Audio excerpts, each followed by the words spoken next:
शुभ कर्म करते रहिए, फल आशा त्याग शुभ कर्म करते रहिए, जाई विधि राधे राम कही विधि रहिए सीताराम।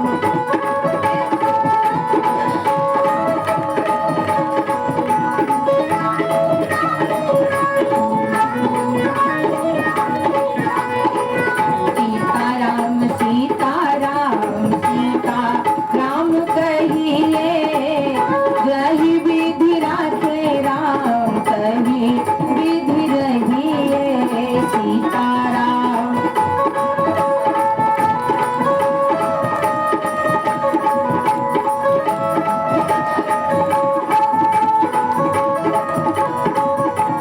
जिंदगी की डोर सौंप हाथ दीनानाथ के, जिंदगी की डोर, जिंदगी की डोर सौंप हाथ दीनानाथ के, जिंदगी की डोर महलों में राखे चाहे झोपड़ी में बास दे, महलों में राखे चाहे झोपड़ी में, विधि का विधान जान हानि लाभ सही है, जाहि विधि राखे राम कही विधि रहिए सीताराम।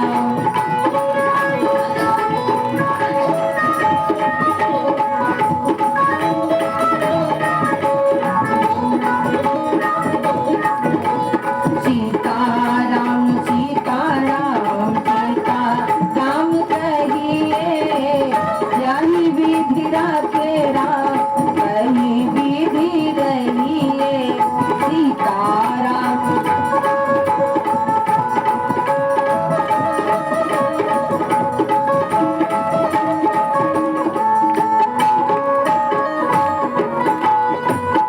आशा एक राम जी से दूजी आशा छोड़ दे, आशा एक राम जी से दूजी आशा छोड़ दे, नाता एक राम जी से दूजी नाता तोड़ दे, नाता एक राम जी से दूजी नाता तोड़ दे, साधु संग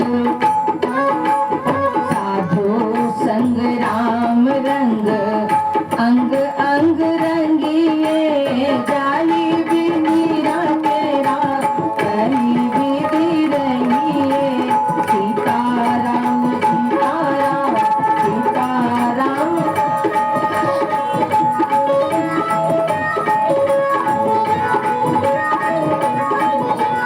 सीताराम सीताराम सीताराम कहिए, जाहि विधि राखे राम कही विधि रहिए सीताराम। सभी भाई प्रेम से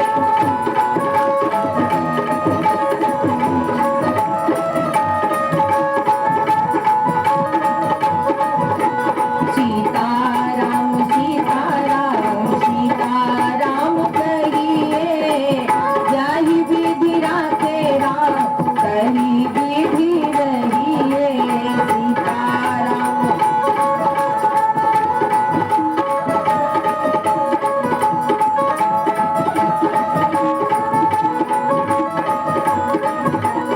जाहि विधि राखे राम कही विधि रहिए, जाहि विधि राखे राम कही विधि रहिए। बोलिए श्री सीताराम नाम महाराज की, श्री हनुमान जी महाराज की, आदि शक्ति माँ जगदम्बा की, शेरा वाली मैया की, काली महारानी की, नगर बस्ती की, सत्य सनातन धर्म की, गौ माता की, गंगा माता की, भारत माता की, अपने अपने माता पिता की, श्री सद्गुरुदेव भगवान की वृंदावन बिहारी लाल की। ओम हर हर हर महादेव। सज्जनों, बड़े ही पावन चरित्र आप भगवान की कथा माध्यम से श्रवण कर रहे हो।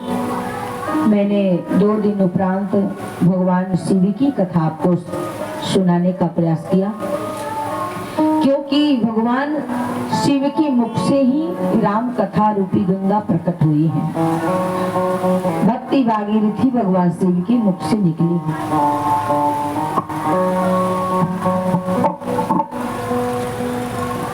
निकली है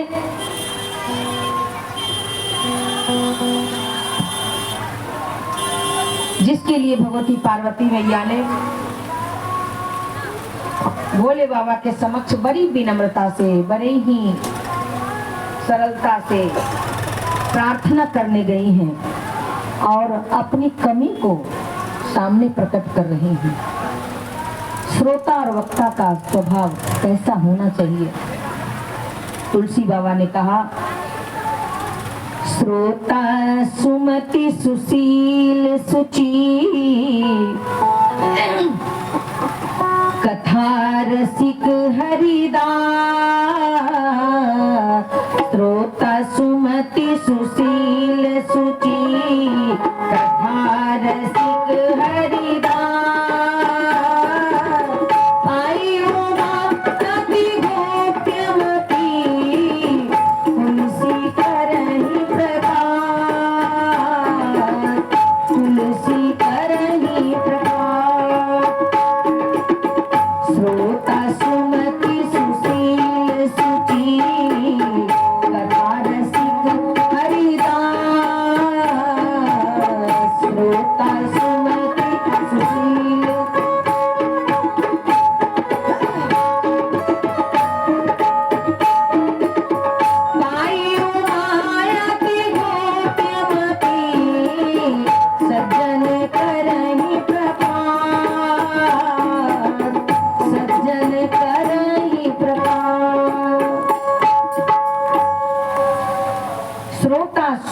सुशील सुचि।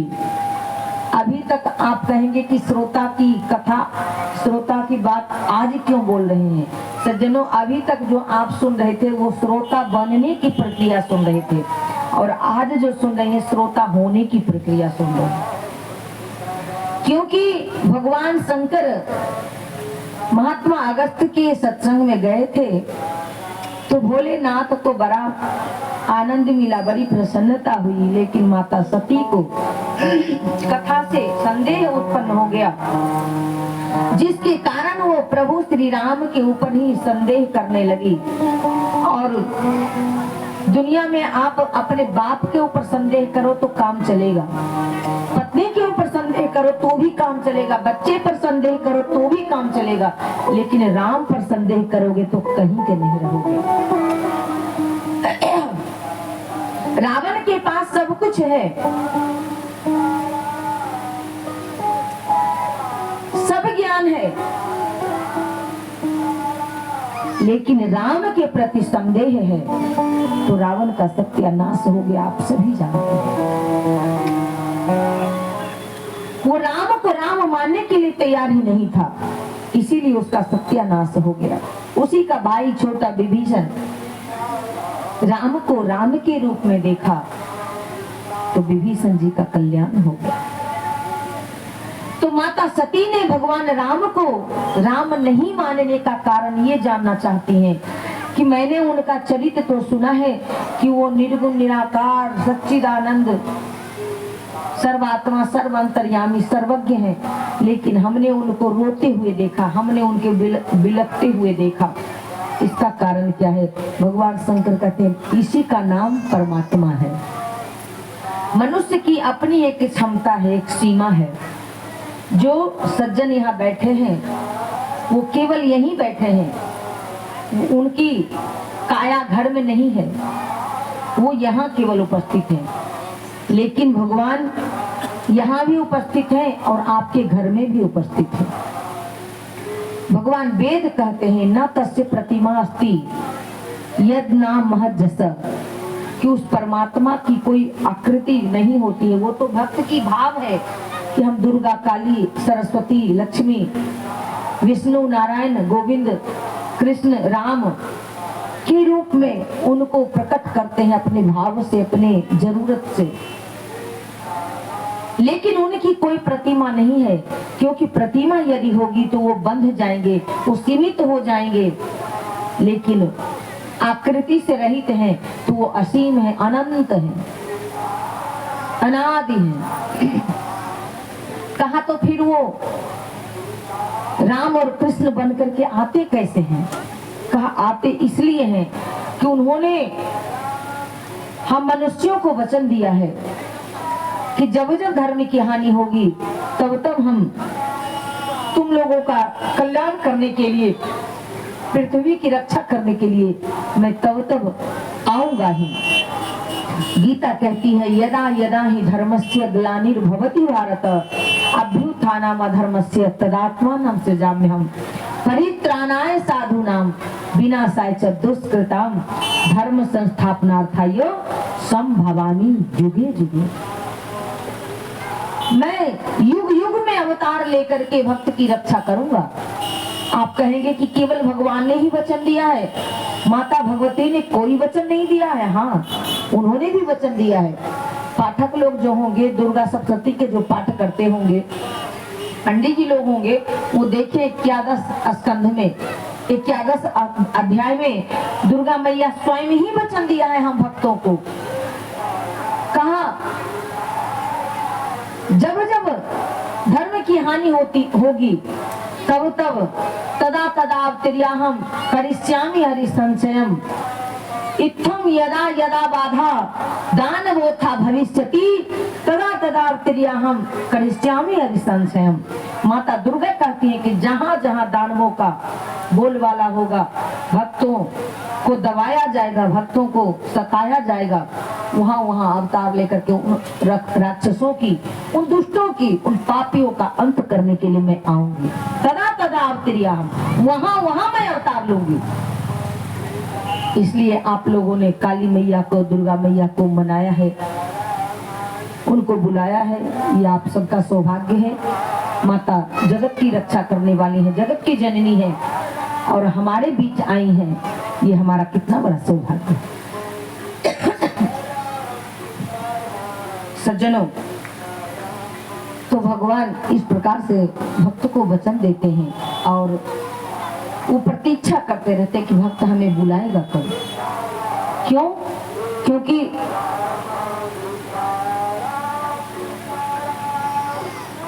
उनके अनुयायी संत संसार को जगाने का काम करते हैं, कथा के माध्यम से, शास्त्र के माध्यम से, शास्त्र उपदेश के माध्यम से। लेकिन जब हम लोग उनकी बातों पर अविश्वास करने लग जाते हैं, उनकी अवहेलना करने लग जाते हैं, तब नारायण का अवतार होता है। और नारायण का अवतार होता है तो कहाँ होता है? कहाँ? जहाँ यशोदा जैसी माता हो, देवकी जैसी माता हो, कौशल्या जैसी माता हो, वहाँ भगवान आते हैं। बुरा नहीं मानना, माताओं का तो कोई बात ही नहीं है। लेकिन आज की नई पीढ़ी हमारी बहनें हैं, इन्होंने मातृत्व का घोर हनन करते जा रही हैं। आप सभी जानते हो और जानते ही नहीं, मानते भी हो, बच्चे को कैसा भी कष्ट हो, रोग हो, तकलीफ हो, वो माँ के गोद में आकर के माँ के आंचल में जब छुप जाता है तो उसकी सारी पीड़ा दूर हो जाती है। माँ के आंचल में वो ताकत है, वो शक्ति है। लेकिन आज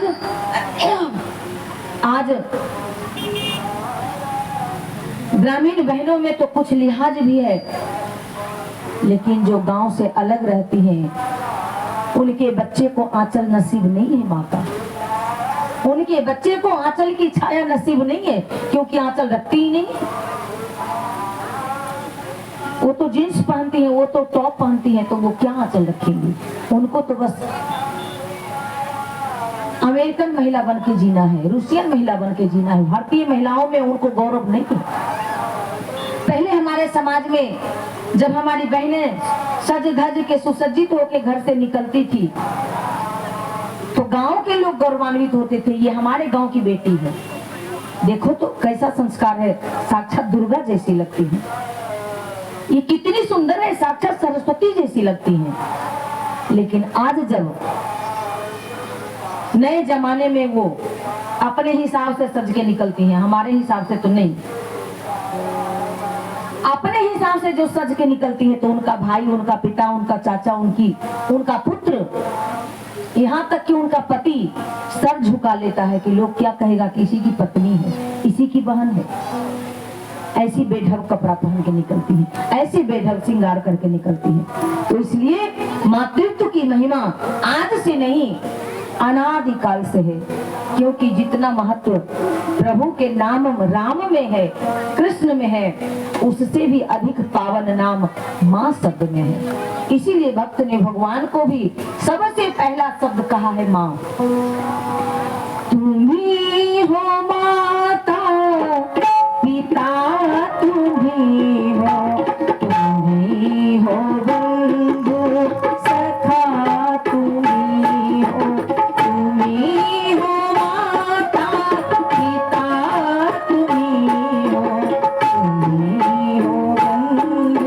सखा।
लेकिन सबसे पहले तुम माता हो। माता की महिमा अनंत है प्यारे। भगवान ने जब अवतार लेने की सोची तो कहा कि कहाँ जन्म लें, तो माता कौशल्या को ढूंढ करके कौशल्या के गोद में आए। इसलिए गोस्वामी तुलसीदास जी ने कहा, भय प्रगट कृपाला दीन दयाला कौशल्या हितकारी। भय प्रगट कृपाला दीन दयाला कौशल्या हितकारी। हर्षित मह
चरित जे गावहि हरि पद पावहि तिन करहि भव कोपा।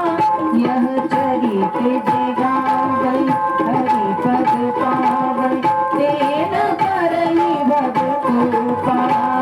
यह चरित जे गावहि हरि पद तिन करहि भव कोपा। यह चरित जे गावहि हरि पद पावहि तिन करहि भव कोपा। यह चरित जे गावहि हरि पद पावहि तिन करहि भव कोपा।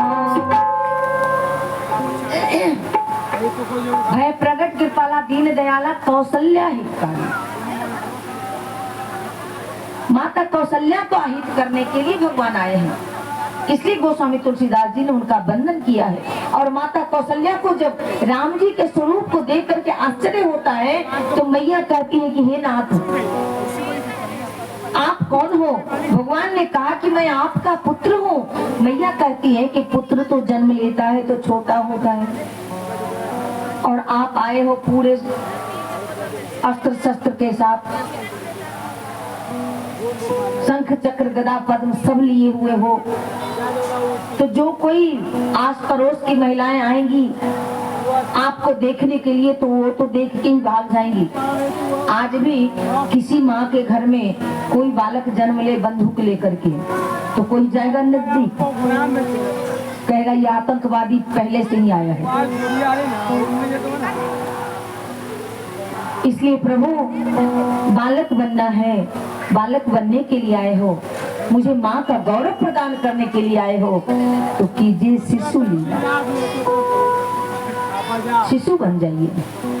भगवान ने कहा माँ मुझे ज्ञानी बनने आता है, मुझे ध्यानी बनने आता है, मुझे भक्त बनने आता है, शिशु बनने नहीं आता।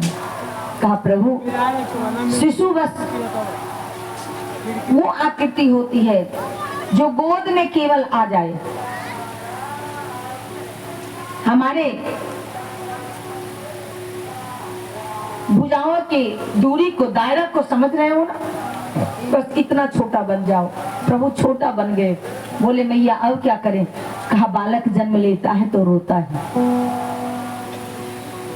और जो बालक नहीं रोता है तो लोग कहते हैं या तो गूंगा होगा या मति छीन होगा। तो लोग ऐसा ना कहें इसलिए आपको रोना भी पड़ेगा। गोस्वामी जी ने कहा सुनी वचन सुजाना रोदन ठाना, रोना शुरू कर दिया। प्यारे एक बात और, दुनिया के लोग रोए तो भगवान के प्रसाद देते हैं, भगवान के तुलसी पत्र देते हैं, भगवान का चढ़ा हुआ फूल बच्चे पर छिड़क देते हैं ताकि इसके रोग दुख कष्ट दूर हो जाए। और आज भगवान ही रो रहे हैं तब किसका क्या करें? उसमें भी बालक रोता है तो 10 मिनट 5 मिनट 1 घंटा 2 घंटा 5 घंटा जो भी हो, लेकिन हमारे राम जी तो रोदन ठाना। अब ठाना का मतलब क्या हुआ? जैसे हमारे सभी भाई और आप लोगों ने मिलकर के इस जग को ठाना, तो कितने दिन का ठाना? कहा 7 दिन का, 5 दिन का, 3 दिन का, 9 दिन का, 30 दिन का, 100 दिन का, यानी एक संकल्प लिया कितने दिन का हमको ये काम करना है, ठाना। तो राम जी ने भी रोना ठाना, सुनी वचन सुजाना रोदन ठाना।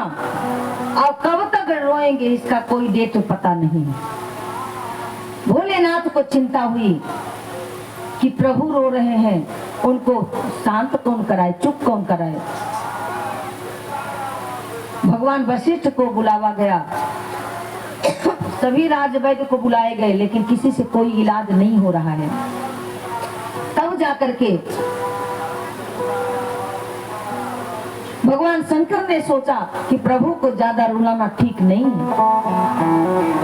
वो अपना वेश बदले, एक साधु का वेश धारण करके काबूचंडी जी को साथ लिया और कहा कि मैं अयोध्या जाता हूँ। पार्वती मैया ने कहा भोलेनाथ कहाँ जाओगे? अयोध्या जाते हो तो मुझे भी ले चलो, प्रभु का अवतार होगा, प्रभु का जन्म हुआ है, उस उत्सव में, उस आनंद में हम भी सम्मिलित होंगे। भगवान शंकर ने कहा नहीं, हम अकेले जाएंगे, तुम्हारे साथ जाएंगे तो लोग हमको पहचान लेंगे और पहचानने के बाद फिर समस्या उत्पन्न हो जाएगी, फिर लोग हमारी पूजा करने लगेंगे, हमको ठाकुर जी के दर्शन से वंचित होना पड़ेगा। पार्वती मैया कहती है प्रभु हमको ले चलिए, नहीं तो अच्छा नहीं होगा। कहा अच्छा क्या नहीं होगा? कहा आपको पता है किसी की बारात जाए तो उसमें पुरुषों को निमंत्रण आता है, भैया तू चलना, काका तू चलना, बाबा तू चलना। लेकिन किसी के घर में बालक जन्म हो तो कोई बाबा को सौरी घर में नहीं बुलाता है, प्रसव घर में नहीं बुलाता है।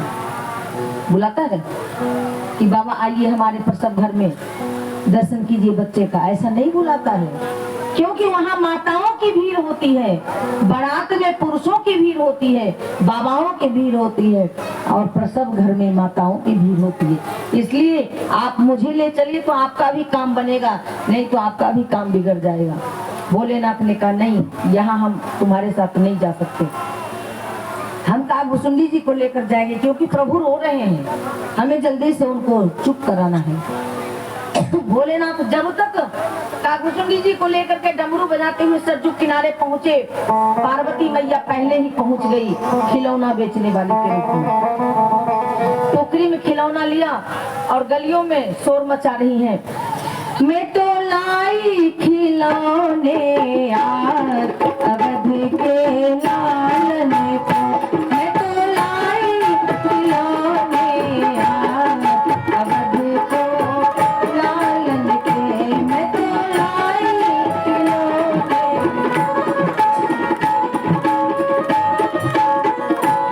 गलियों में शोर मचाती हैं। एक दासी दौड़ कर गई, बोली कि खिलौना वाली आप कितने में ये टोकरी का सारा खिलौना दे देंगी?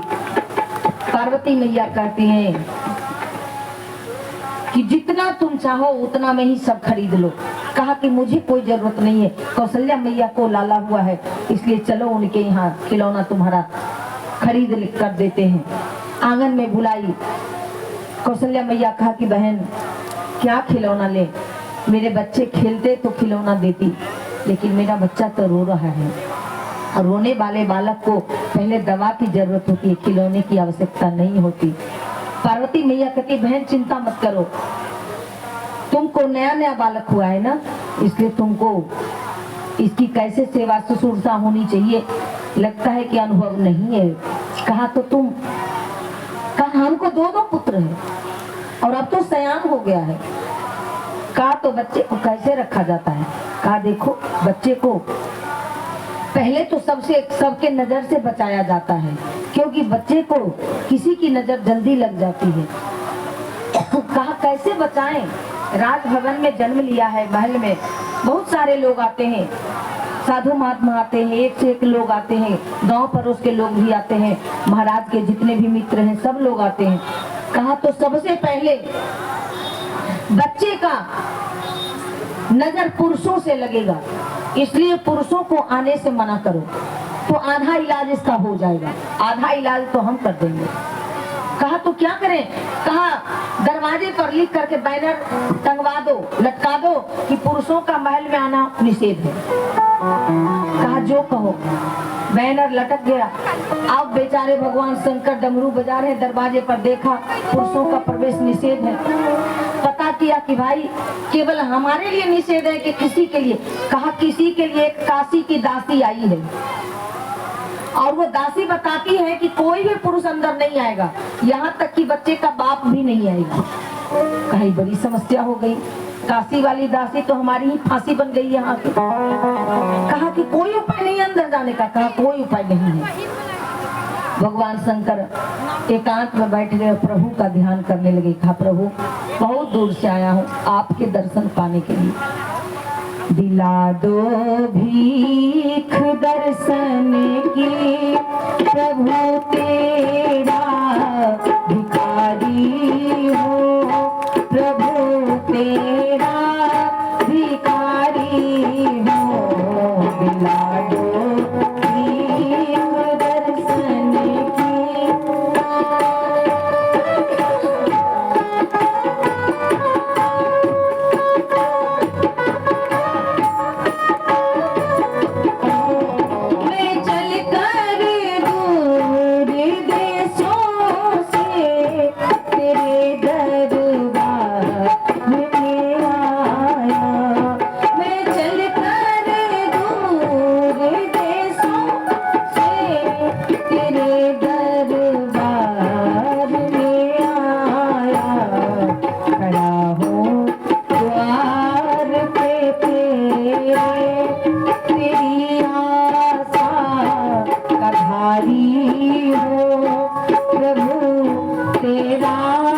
भिखारी हूँ दिला दो।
दिला दो भीख दर्शन की, प्रभु तेरा भिखारी हो, प्रभु तेरा भिखारी हो।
भाव के साथ, बड़े प्रेम के साथ, बड़े दर्द के साथ प्रभु के चरणों में आपने निवेदन किया कि मैं आपके दर्शन पाने के लिए ही तपस्या छोड़कर आया हूँ। प्रभु एक झलक पाने के लिए आप मेरे ऊपर कृपा करो।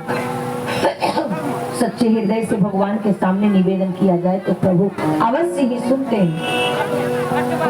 हुआ क्या, प्रभु और जोर जोर से रोने लगे, और जब रोने लगे तो घर में सब लोग व्याकुल हो गए, क्या करें ना करें। तब महाराज दशरथ ने एक दासी से खबर भेजा, कहा एक साधु आया है अयोध्या में, अब बड़ा ज्योतिषी है, बड़ा चमत्कारी बाबा है, जिस किसी के माथे पर हाथ रखता है तो उसको तत्क्षण लाभ मिल जाता है। इसलिए हमें लगता है कि उन बाबाओं को बुला करके अपने बच्चे का दर्शन कराना चाहिए। दासी गई, जाकर के कौशल्या मैया से कहा माँ ऐसी ऐसी बात है। कौशल्या मैया कही कोई बात नहीं, अगर मेरे बच्चे को कोई ठीक कर दे, स्वस्थ कर दे, तो हम अवश्य ही साधु बाबा को बुलाएंगे। अब दशरथ जी महाराज के साथ भोलेनाथ आंगन में प्रवेश किया। प्रभु श्री राम को लेकर के मैया कौशल्या आई, लेकिन जब भोलेनाथ को देखा तो बड़ी बड़ी आंखें, बड़े बड़े जटा और विकराल चेहरा। कौशल्या मैया आंचल से छुपाती हुई राम जी को लाती हैं और कहती हैं बाबा थोड़ी हल्की नजर से देखना, हल्की नजर से